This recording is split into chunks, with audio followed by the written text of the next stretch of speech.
I'm Commander Darren Sleen. I'm the commanding officer of HMCS Regina, which is a Halifax-class frigate in the Royal Canadian Navy. Right now we're at the shipyards in North Vancouver, alongside in company with Mexican ship Benito Juarez, as well as HMCS Vancouver. Earlier in the week, we were also with HMCS Cornerbrook, which is one of our Victoria-class submarines. We're here this week to do some engagement with the Canadian public, show them what the Navy is all about, let them meet the sailors who have just completed a 2-week exercise with international partners around the coast of Vancouver Island. It's all about reaching the public, talking about what we do, informing them, as well as potentially gathering some interest for those that may choose to look into a career in the Navy. Exercise Trident Fury is the premier Canadian-led naval exercise on the West Coast. It's held every 2 years. The purpose of the exercise, it was 12 days at sea, and it's to increase interoperability, not only in the Canadian Navy. Anytime we work with more than one ship, it increases the complexity greatly, and it provides much better training opportunities for our sailors and our officers. The majority of the exercise, we are focused on working together to conduct anti-submarine warfare operations. HMCS Cornerbrook did a tremendous job as playing the role of a submarine that we were trying to find and locate and track. And because the HMCS Cornerbrook is a diesel-electric submarine, it is extraordinarily quiet when it's underwater. And countries like the United States don't have diesel-electric submarines anymore, so that's a big benefit for them to work with a diesel-electric submarine and test their training and their equipment on their ability to detect and locate submarines like that. There's really 3 categories of missions that the Royal Canadian Navy does, and those are defense, deterrence, and diplomacy. Most of our deployments include some element of all of those. Diplomacy is really what we're doing here in North Vancouver this week. This is internal diplomacy, engaging with the public, but we do similar things when we're on deployment and we stop in different countries and ports and we engage with sometimes Canadians in that country, other times other navies. And we're always trying to promote Canada and the Canadian Navy as a Navy that can deploy globally and provide presence anywhere in the world that we need to.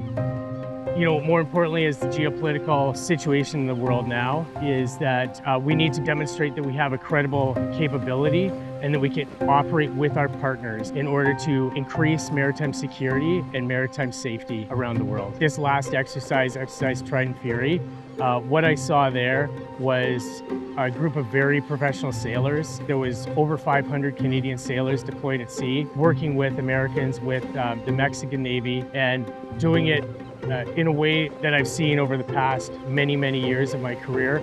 Very professional work with the United States Navy, learning from each other and learning primarily how to execute our doctrine and our tactics at sea in order to work together to provide that maritime safety and security that Canada very much depends on, and really the whole world depends on, to support global trade. I can speak about the Navy specifically, and I'll talk about 2 things, is that it provides an incredible challenge, which is rewarding in itself. A lot of our sailors and officers have sought out that challenge. And the other thing that it provides is an enormous opportunity to increase one's leadership skills, which in my opinion is a very marketable skill. And when you go to sea, it's a very small community, there's a lot of camaraderie, but there's a real need for leadership at every level of the organization. Those 2 things, you know, the challenge that it provides and the leadership opportunities it provides to Canadians is not only good for the Navy, but it's good for their future careers, wherever that might lead them. For almost everybody in the Canadian Forces, the challenges involved, the environments that one will work in, and the training that you'll be required to undergo. Every occupation is certainly not for everybody, but there is probably an occupation that speaks to most people out there. I joined the Canadian Forces when I was in grade 11, actually. I started it as a summer job in the reserves. I was in the Army Reserve at that time. I did that for a number of years and then realized after I finished university that I wanted to do it for a career. But that gave me the opportunity to look all over the Canadian Forces of what really interested me. And so I wanted to take a new direction. And the challenge of the Naval Warfare Officer occupation really resonated with me when I looked into it. So I transferred to the Navy, which is an incredible opportunity in the Canadian Forces that, there's opportunities to take a new path at many points in your career. And so that's what I chose to do. That was over 2 decades ago. When I did the training in Victoria, it just spoke to me. I loved the challenge. I loved what I was learning. So then I just carried on and I kept putting my hand up for every new challenge that there was, with the hope, one day that I would be selected as a commanding officer. It's a long road. It's a very rewarding journey, but certainly this is the culmination of many, many years of adventure, many years of challenge, and I am very, very grateful that the Navy chose to select me as a commanding officer of HMCS Regina.